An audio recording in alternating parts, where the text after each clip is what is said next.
चलो, तो मैंने आपको जितना ये तो बता ही दिया था कि लीगल एनवायरनमेंट में हमारे सारे रूल्स एंड रेगुलेशंस होते हैं जो हमारे कंपनी को फॉलो करने होते हैं गवर्नमेंट के थ्रू, या गवर्नमेंट को मतलब गवर्नमेंट जो रूल्स एंड रेगुलेशन बनाती है वो हमारी कंपनी को फॉलो करने होते हैं। इसके एक्सपेक्ट्स देख लेते हैं। एक्सपेक्ट्स मतलब इसके अंदर कितने टाइप्स होते हैं, कितने काइंड्स होते हैं, कितने पार्ट्स होते हैं। लीगल एनवायरनमेंट की कितनी डाइवर्सिफिकेशन होती है, इसके कितने पार्ट्स होते हैं। फर्स्ट होता है इसका एंटी ट्रस्ट लॉज, सेकंड होता है कंपनी सेफ्टी लॉज, थर्ड होता है एनवायरमेंटल प्रोटेक्शन लॉज, और फोर्थ होता है हेल्थ एंड सेफ्टी लॉज। अगर इन सारे लॉज को एक कंपनी फॉलो अप नहीं करेगी तो वो लीगल एनवायरनमेंट की पैरामीटर्स को फॉलो अप नहीं कर पाएगी। और लीगल एनवायरनमेंट के पैरामीटर्स को फॉलो अप करने के लिए उन्हें ये सारे लॉज को मद्देनजर रखना होता है। कौन कौन से लॉज हो गए, एक बार रिपीट करो।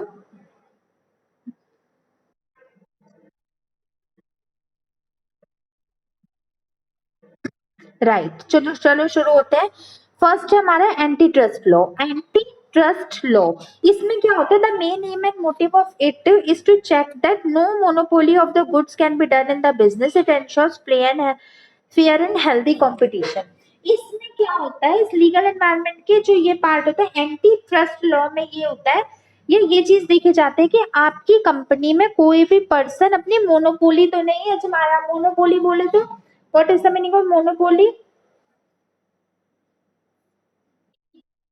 हाँ, कि मतलब आपकी कंपनी में आपकी मतलब जो जिस पर्सन किसी भी कंपनी का पार्ट है, किसी भी गुड्स को बाय एंड सेल कर रहा है, सपोज करो कोई सोप्स की कंपनी है, कोई किसी भी कंपनी क्लोथ्स की कंपनी है, तो ये शॉप करता है। लीगल एनवायरनमेंट में क्या आता है कि आप अपनी कंपनी में कहीं मोनोपोली तो नहीं चला रहे, कहीं ऐसा तो नहीं है कि आप अपने जो नियर बाय सराउंडिंग के आपके जो कॉम्पिटिटर्स है उन्हें उनकी आवाज ना दबा रहे हो, या आप उनके लिए एक बहुत ही ज्यादा अमाउंट पे अपने गुड्स सेल कर रहे हो। कोई ऐसा तो नहीं है कि आप किसी तरह का मोनोपोली कर रहे हो जो अनफेयर है, जो बेकार है, जो रॉन्ग है, और जिसकी वजह से आपके ओवरऑल एनवायरनमेंट को हार्म हो सकता है, या इसकी वजह से आप और जो आपके आपसे छोटे प्रोड्यूसर है उनको हार्म हो रहा है, या इसकी वजह से आप अपने इतने हाई अमाउंट में गुड सेल्स कर रहे हो कि सारे कंज्यूमर उन्हें बाय नहीं कर पा रहे। तो अल्टीमेटली कुछ ऐसा इलीगल काम तो नहीं है, वो इसमें देखा जाता है। एंटी ट्रस्ट लॉ में देखा जाता है कि आपकी कोई ऐसा तो नहीं है कि आप अपनी कंपनी में अपने गुड्स का मोनोपोली कर रहे हो। आप अपने फेयर एंड हेल्दी कंपटीशन रखो कंपनी में, और आप अपना मोनोपोली मत करो, और अपने एक गुड्स को मोनोपोली के तौर पे मत सेल करो। समझ गए? चलो, सेकंड है हमारा company safety laws. Company safety laws में क्या आ जाता है, under this law it can be concluded that no product of the company shall be responsible for leading any harmful disease और physical harm to the consumer. Company safety law में आ जाता है कि आपके द्वारा बनाया गया गुड्स, जो गुड्स आपने प्रोड्यूस किया, वो किसी भी तरह कंज्यूमर की हेल्थ पे अफेक्ट नहीं करना चाहिए। मतलब अगर आप कोई खाने का प्रोडक्ट बना रहे हो तो कहीं कोई ऐसा आप उसमें इंटीग्रेंट्स मत यूज करो जो एक्सपायरी डेट का हो या खराब हो, या बच्चों के लिए या बड़ों के लिए भी उनकी हेल्थ पे हार्म करे। आप कोई भी ऐसा गुड्स प्रोड्यूस मत करो जो आपके लिए हार्मफुल हो। आप कोई भी ऐसा गुड्स प्रोड्यूस मत करो जिससे आपको जिसको कंज्यूम करने के बाद आपके कंज्यूमर्स की तबीयत खराब हो जाए, बीमार हो जाए, वो सही से नहीं रह पाए, उनको किसी भी तरह की कोई डिसीज यानी बीमारी लग जाए, या कोई फिजिकल हार्म हो। आप मुझे एक ऐसी चीज बता सकते हो जिससे फिजिकल हार्म हो सकता है लोगों को? कोई ऐसा गुड्स जिससे लोगों को फिजिकल हार्म हो सकता है, बताओ।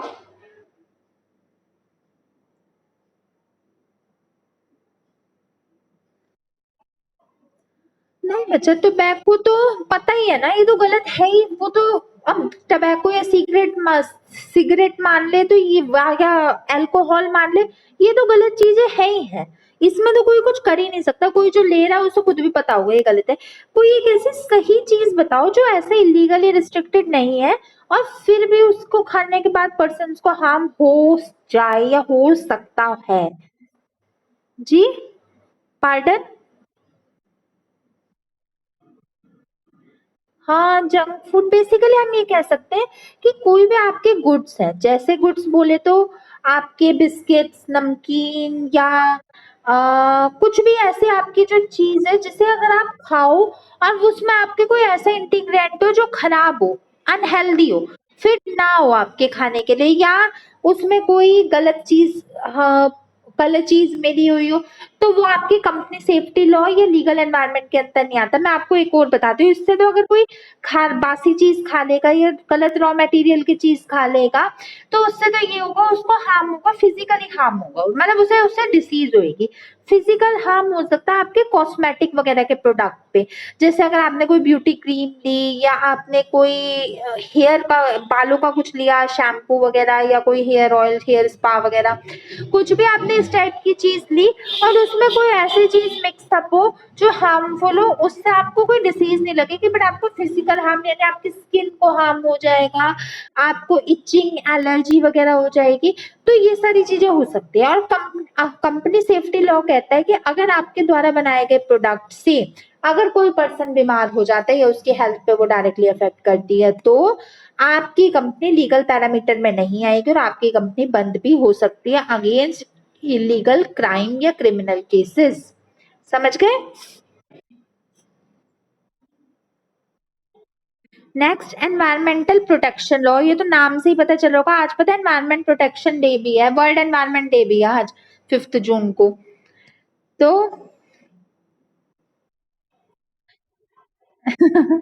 हाँ जी बच्चा, तो एनवायरमेंट प्रोटेक्शन लॉ, ये तो आपको नाम से ही पता चल गया होगा।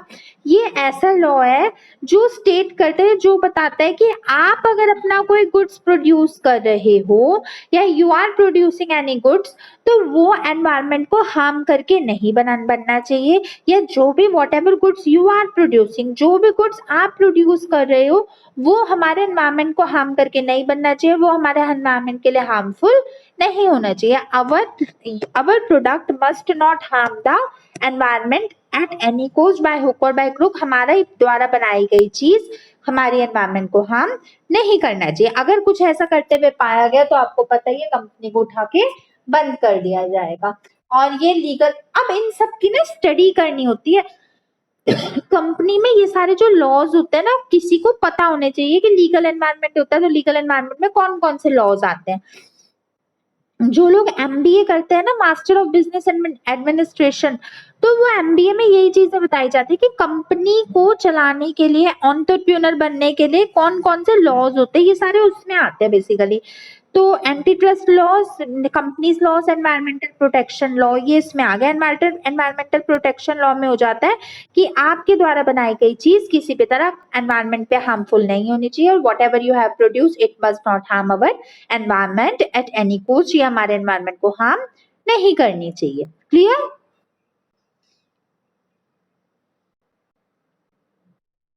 फोर्थ, ओके बच्चा, फोर्थ हमारा हेल्थ एंड सेफ्टी लॉ। इसमें अब थोड़ा वर्कर्स के लिए आ जाता है। हेल्थ एंड सेफ्टी में ना आपका सिर्फ और सिर्फ कंपनी का, जैसा अभी तक बाहर का थी ना कि एक्सटर्नल चीज हो गई, ये उसका नहीं है, थोड़ा वर्कर्स के ऊपर आ जाता है। This law ensures the safety of the workers. This law states that any company will be find offensive. What is the meaning of offensive? नाम तो आपने सुना ही होगा, क्या होता है इसका मतलब?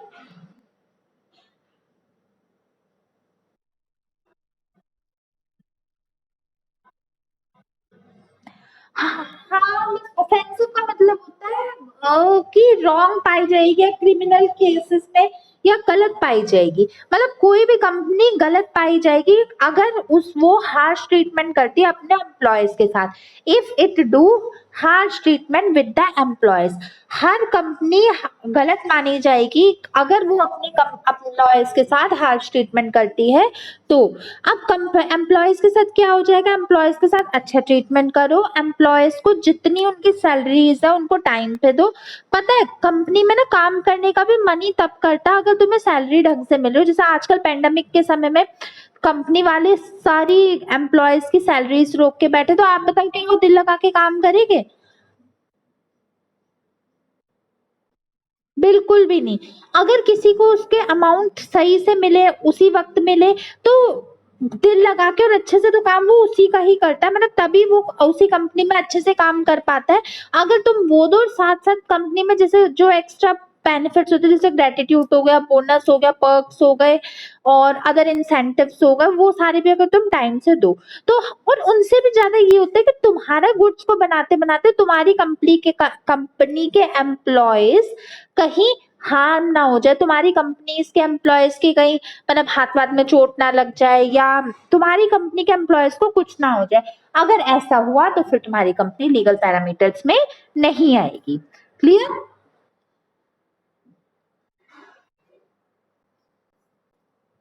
क्लियर?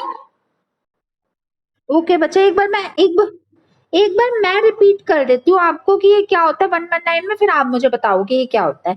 लीगल, मैं एक बार आपको कंक्लूजन दे देती हूँ। लीगल एनवायरनमेंट हमारे एक ऐसा एनवायरनमेंट होता है जो हमारी रूल्स एंड रेगुलेशंस बताता है, वो हमारे पैरामीटर्स एथिक्स बताते हैं कि कंपनी को कौन कौन से रूल्स एंड रेगुलेशंस को फॉलो अप करना पड़ता है, जिससे वो कंपनी गवर्नमेंट की कंसिडरेशन को पूरा करते हुए लीगल पैरामीटर्स में आ सके।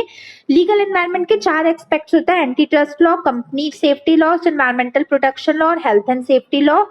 एंटी ट्रस्ट लॉ में आता है, ये देखा जाता है कि कोई भी कंपनी अपनी मोनोपोली ना क्रिएट कर ले, कोई भी कंपनी अपनी मोनोपोली ना क्रिएट करते हुए अपने ऐसा ना कर ले कि अपने गुड्स को बहुत हायर प्राइसेस में सेल कर रही है, जिससे अदर प्रोड्यूसर को भी हार्म और कंज्यूमर्स भी उसे ना परचेज कर पाए। पहली बात। दूसरी आती है company safety law.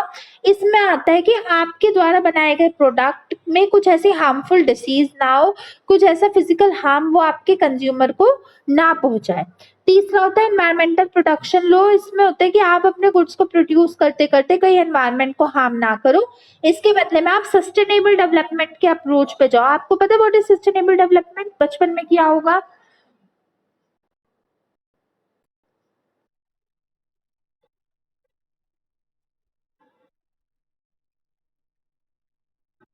Very good. Sustainable development is a kind of development in which development is also there and the harm and the nature is also not harm. इसमें आपका डेवलपमेंट भी होता है लेकिन आपके नेचर को कोई हार्म नहीं पहुंचाया जाता, अपनी गुड्स को फ्यूचर जनरेशन के लिए भी बचा के रखा जाता है। ठीक है। Next fourth and last is health and safety law. आपकी कंपनी को जितना इलीगल काम ना करे, आपकी कंपनी में जो आपके एम्प्लॉयज है उनकी सेफ्टी आपकी मोस्ट प्रायोरिटी होनी चाहिए। आपकी कंपनी के जो एम्प्लॉयज है उनकी हेल्थ की सेफ्टी की हेल्थ की रक्षा करना भी आपका ही काम होता है, और उनको प्रॉपरली जितनी उनको जो चीज रिक्वायर्ड है वो उन्हें टाइमली मिलनी चाहिए। अगर आपकी कंपनी ये सारे काम करती है तो वो लीगल एनवायरनमेंट को फॉलो अप करते हुए लीगल पैरामीटर्स पे काम करती है, और अगर आपकी कंपनी ये सब करने में असमर्थ होती है तो आपकी कंपनी अच्छे से रेवेन्यू अर्न नहीं कर सकती और लॉन्ग टर्म के लिए कंपनी नहीं रुक सकती। Clear? It's the time to, अभी जाने के लिए मत कहना, अभी बहुत काम रहता है, पहले बताओ इट्स द टाइम टू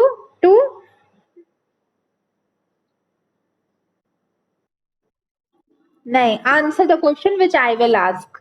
उन क्वेश्चन के आंसर दो जो मैं बोलूंगी। बताओ, how many aspects are there of legal environment? Four. Very good. What is the main motive of legal environment?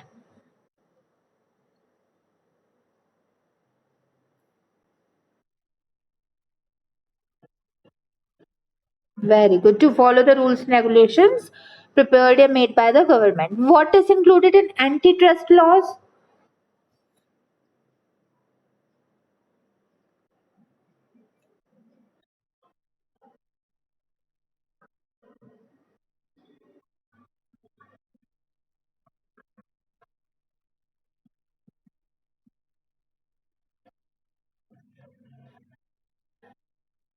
Very good. What is included in company safety laws?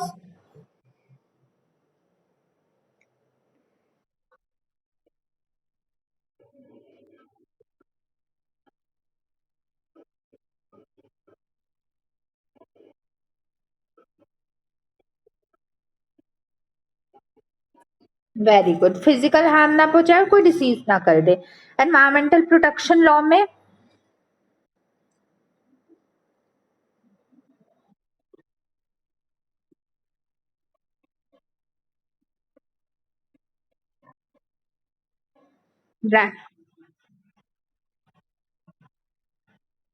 Very good. Last health and safety law में क्या आ जाता है?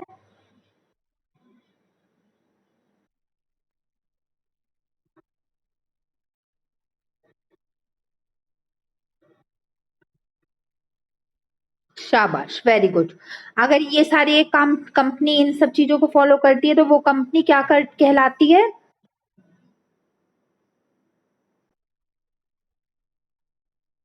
हाँ, legally well environment कहलाती है उसमें। ठीक है, करेक्ट।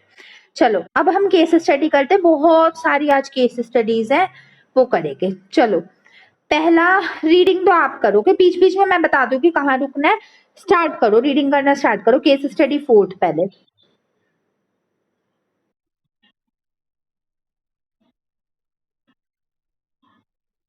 फुल स्टॉप, रुक जाओ रुक जाओ रुक जाओ, रुक जाओ बच्चा रुक जाओ। एक एक ना फुल स्टॉप के बाद आप खुद रुक जाना। आपको पता है एमएनसी क्या होती है? Do you know what is MNC?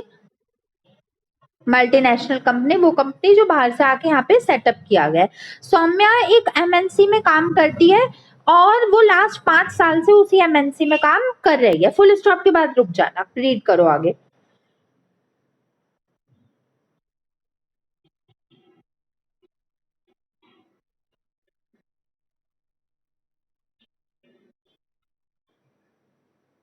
अच्छा, फुल स्टॉप है। वो बहुत एजुकेटेड है, वेल एजुकेटेड है, खूब पढ़ी लिखी है, उसके पास बहुत सालों का वर्किंग एक्सपीरियंस है। भाई 5 साल का तो यहीं से ही होगा और उससे पहले का भी होगा। बहुत अच्छा उसके पास वर्किंग एक्सपीरियंस है। वो बहुत हार्ड वर्किंग भी है। येट उसके साथ फिर भी यद्यपि उसके साथ बहुत ज्यादा हार्श ट्रीटमेंट होता है, बहुत बेकार ट्रीटमेंट होता है बेचारी के साथ। एंड हाँ चलो, बस आगे पढ़ो।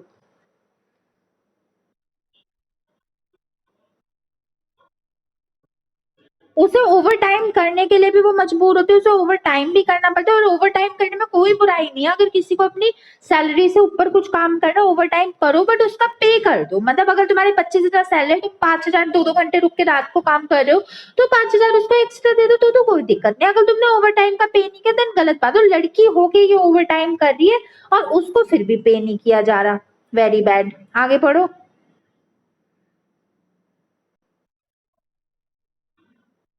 आपको ये तो पता ही चल गया होगा, उसे सैलरी भी टाइम पे नहीं मिलती।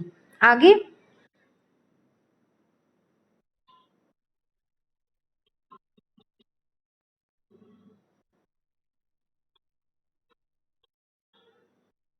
उसकी जो कंपनी है वो गुड्स को आउटडेटेड और एक्सपायरी रॉ मटेरियल्स के साथ प्रोड्यूस करती है, जिससे कई सारे कंज्यूमर को कई सारी बीमारियों का सामना करना पड़ता है। अब ये पूरा पढ़ लेना, लास्ट वाला पढ़ो।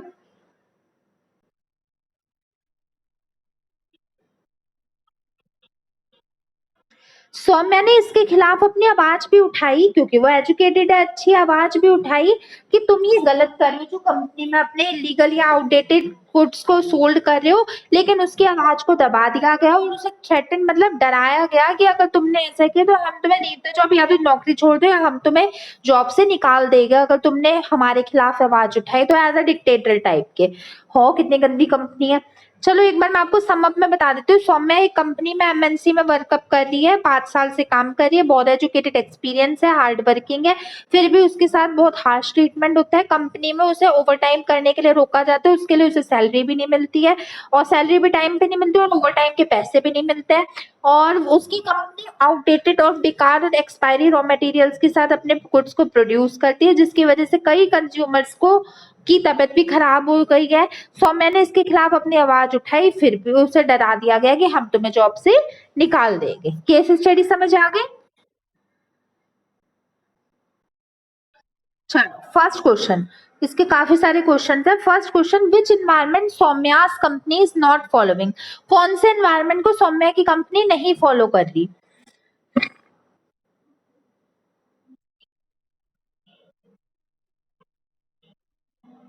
शाबाश, मैंने तो सिर्फ नाम पूछा था, आपने अंदर भी बता दिया, वेरी गुड। लेकिन ये बताओ कि इसका नाम क्या, कौन सा एक्सपेक्ट, कौन सा मतलब पूरा एनवायरनमेंट कौन सा वो फोकस नहीं कर रही? और ये समहाउ अगर आ जाए तो एक में और भी एडजस्ट हो सकता है। ये चीजें किस में हो सकता है? सोशल में भी हो सकता है थोड़ी बहुत, समहाउ। वैसे तो लीगल ही है, बट अगर हल्का सा इसमें टच सोशल एनवायरनमेंट का भी आ रहा है, उसमें भी एडजस्ट हो सकता है। तो which environment Saumya's company is not following? आप लिखोगे Saumya's company is not following the aspect of legal environment and उसके एक्सपेक्ट को, अंदर के एक्सपेक्ट आप बता देना। एक तो कौन कौन से बताए थे आपने उसके अंदर के एक्सपेक्ट, बताओ आप।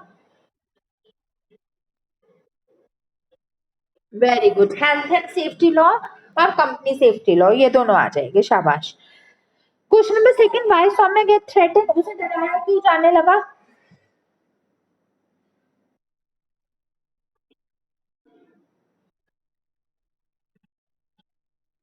Very good. She raised the steps. She raised the voice against the illegal offence done with the consumer by her company. Very good. Question number third. Why she get harsh treatment? उसे harsh treatment क्यों मिलता था? दो reason हो सकते हैं इसके, बताओ।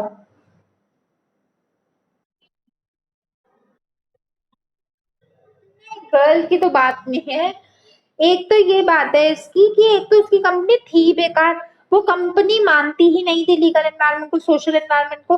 फर्स्ट ऑफ ऑल आप लिखोगे the company was not at all following any of the aspect of legal environment, एक तो रीजन ये होगा। और दूसरा reason, she used to raise her voice against the illegal crimes done by the company, वो उनके गलत के खिलाफ, आजकल का जमाना यही है, अगर गलत के साथ हाँ में हाँ भरो तो तुम अच्छे हो, और अगर गलत के खिलाफ जाओ तो तुम बेकार हो। तो Saumya used to raise the voice against the illegal crimes done by the company. So due to this reason, she got harassed. Yes, she got harsh treatment in the company. Clear? मैं आपको लास्ट ऑफ द ईयर तक, and तक इतनी case study करवा दूंगी कि आपको मेरी पढ़ी हुई आ जाएगी। Next fourth, give two features of the environment identify in question number 1। ये मैं आपको एक बार पहले नहीं बता चुक पाई ये बात बच्चा कि इन क्वेश्चंस में ना आपको सीक्वेंस में आंसर ठीक करना बहुत जरूरी होता है, क्योंकि अगर आपने देखो ऊपर, अब इसमें है कि क्वेश्चन नंबर 4 में कि आपको दो फीचर्स देने हैं उस एनवायरनमेंट के जो आपने आइडेंटिफाई किया 1 में। अगर किसी बच्चे ने फर्स्ट में ही गलत आइडेंटिफाई कर लिया तो वो यहाँ पे भी इसका आंसर गलत ही देगा, शायद सेकंड और थर्ड का आंसर वो ठीक दे दे बट फिर भी गलत देगा। तो इसलिए केस स्टडी में बहुत जरूरी होता है सीक्वेंस से सही आंसर देते हुए चलो, क्योंकि इसमें जो आंसर होते हैं वो एक दूसरे से कोरिलेटेड होते हैं। ठीक है, हाँ बताओ, दो फीचर्स दो इसके।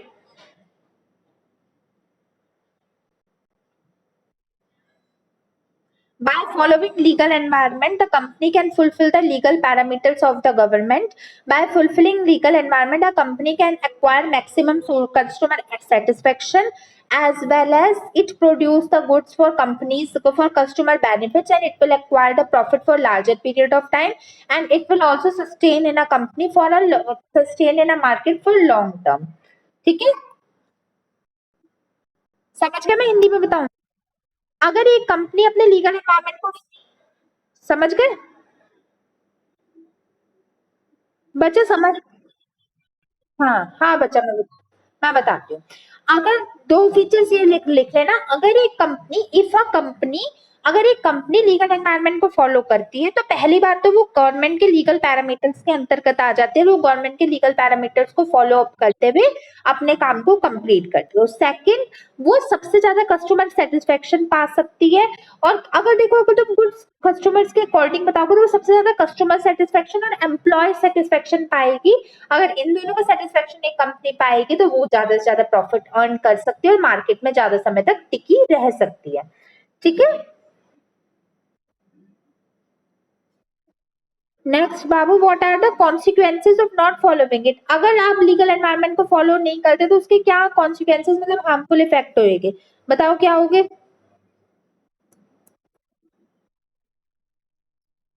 Company will, very good. Company will be shut off by the government. Company's license will be taken up by the government, or customer satisfaction will not there, employee satisfaction will not there. ठीक है? Next question number 6. Okay, बाबू, was the company able to acquire customer support? क्या company consumer का support पा सकती है? No, not at all, because वो ऐसे गुड्स प्रोड्यूस करती है जिसको खाने के बाद या कंज्यूम करने के बाद कस्टमर को डिसीजेस लग जाते हैं, तो ऐसी कंपनी को कंज्यूमर थोड़ा सपोर्ट करेंगे। They will not at all require any kind of customer satisfaction. ठीक है, next, how can the whole situation be rectified? सारी सिचुएशन ठीक कैसे हो सकती है?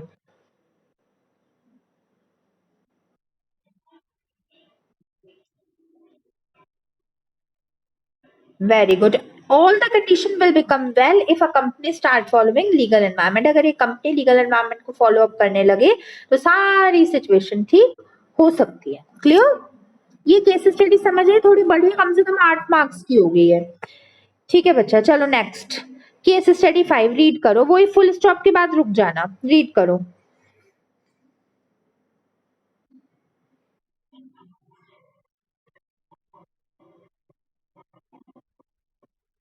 Full stop.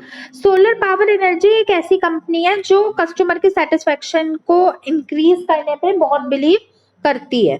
आगे,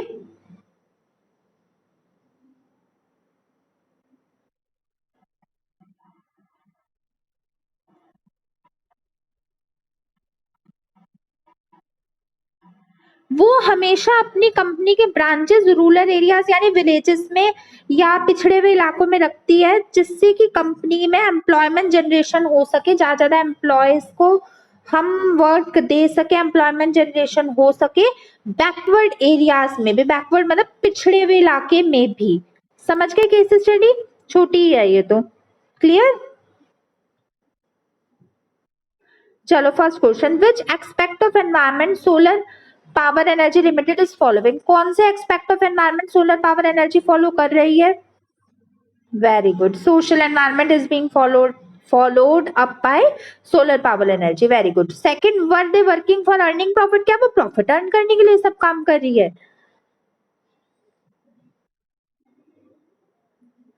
पार्टन रिपीट करो एक बार। No, not at all. वो बिल्कुल भी प्रॉफिट जनरेशन के लिए अगर वो करते तो अर्बन एरिया में करते, मॉडर्न एरिया में करते जहाँ पे एजुकेटेड लोग होते और उनका प्रॉफिट भी एनहेंस होता। वो सिर्फ कस्टमर सपोर्ट और कस्टमर सेटिस्फेक्शन के लिए कर रही है।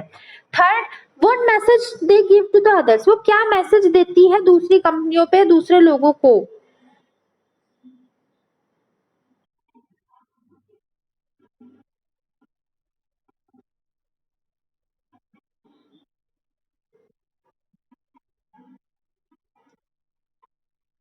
वेरी गुड, मतलब जैसे कि हम कर रहे तुम भी वैसा करो अपने, मतलब इसको सब लोग अपना रोल मॉडल माने, आइडल माने कि जैसे हम कर रहे हैं वैसे तुम भी करो और तुम भी करके इसे डेवलप करो आगे। तुम भी कंज्यूमर के सपोर्ट को एक्वायर करो और तुम भी अपनी इंडस्ट्रीज को आउटवर्ड एरिया में रखो। Very good. Fourth, will they get consumer satisfaction? क्या यानी कस्टमर सेटिस्फेक्शन मिलेगा? यस, भरपूर, बहुत ज्यादा इन्हें कंज्यूमर सेटिस्फेक्शन मिलेगा क्योंकि ये काम ही कंज्यूमर के सेटिस्फेक्शन के लिए कर रहे हैं। Very good. Fifth, why they give employment to the person of backward area only although they are not much educated? वो सिर्फ बैकवर्ड एरिया के लोगों को ही एम्प्लॉयमेंट क्यों देते हैं जबकि वो तो एजुकेटेड भी नहीं होते? क्यों? आखिर क्यों?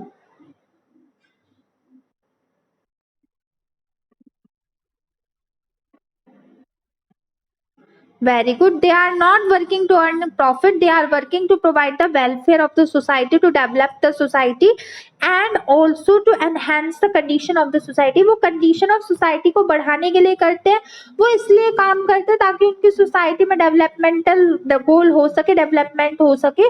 वो इसलिए बिल्कुल भी नहीं करते कि उनका जो कस्टमर, उनका जो हो वो प्रॉफिट अर्न हो सके। वो तो एक रोल मॉडल बनना चाहते हैं, एक आइडल बनना चाहते हैं अदर कंपनीज के लिए। क्लियर?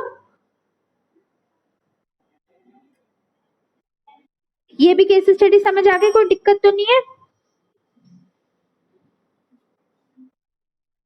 आपको बताइए सबसे अच्छी बात होती है, आपको अगर अपने जैसे अकाउंट्स में ये होता है कि अगर आपने अपना ये आपको कितना आया, अगर आप अपने अनसॉल्व क्वेश्चन सॉल्व करने में सक्सेसफुल हो, इकोनॉमिक्स में भी इसी टाइप की चीजें होती है, लेकिन बिजनेस का ये तरीका ये होता है कि आपको कितना समझ आया अगर आप केस स्टडी खुद से सॉल्व कर पा रहे हो। अगर मैं यहाँ पे आपके सामने ना हूँ और अगर मैं आपको ना एक्सप्लेन करूँ तो भी आप रीड करने के बेसिस पे कर पाओगे इन केस स्टडीज को, मतलब एक्सप्लेनेशन बेसिस पे कर पाओगे? शायद नहीं कर पाओगे, ऐसी बात तो नहीं है। कर लेते फर्स्ट टाइम आंसर आप ही तो बताते हो, मैं सिर्फ हिंदी तो बताती हूँ उनकी। हाय हाय अभी और नीचे नहीं है इनके। चलो चलो चलो फिर देखते हैं। अभी ये भी बचा है, what message they give to others. नहीं ये तो हो गया ना। अच्छा ये एक्स्ट्रा ऐड हो गए, ये वही वाले हैं। हाँ ये तो वही वाले ना फिफ्थ तक। ठीक है कर लोगे बच्चा कर लोगे। अब केस स्टडी सिक्स रीड करो और वैसे ही करना, फुल स्टॉप के बाद रुक जाना। पढ़ो।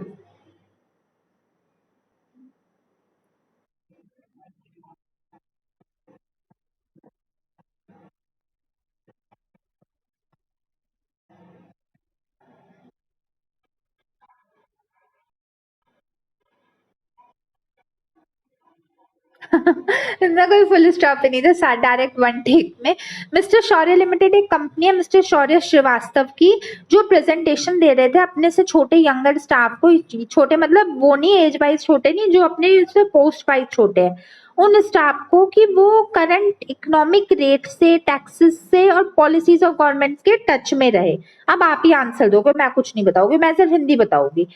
बताओ which aspect of environment Shaurya was discussing. Shaurya किसके बारे में डिस्कस कर रहा था, मैं नहीं बताऊंगी। क्या, एक बार फिर बोलू। हाँ वेरी गुड, इकोनॉमिक एनवायरमेंट। चलो आपने ये आंसर खुद दिया, 3 मार्क्स की केस स्टडी है 1। What is the importance of it, economic environment की क्या इंपॉर्टेंस है 1 मार्क्स का।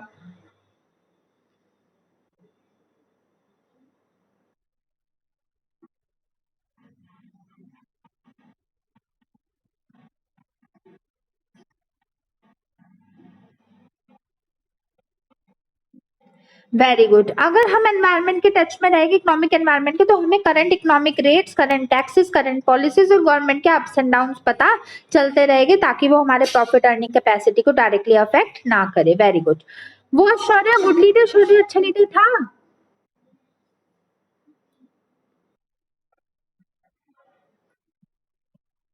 शौर्य एक बहुत अच्छा लीडर था, जो अपने से यंगर्स को अच्छी अच्छी बातें सिखा रहा था। समझ गए, क्लियर।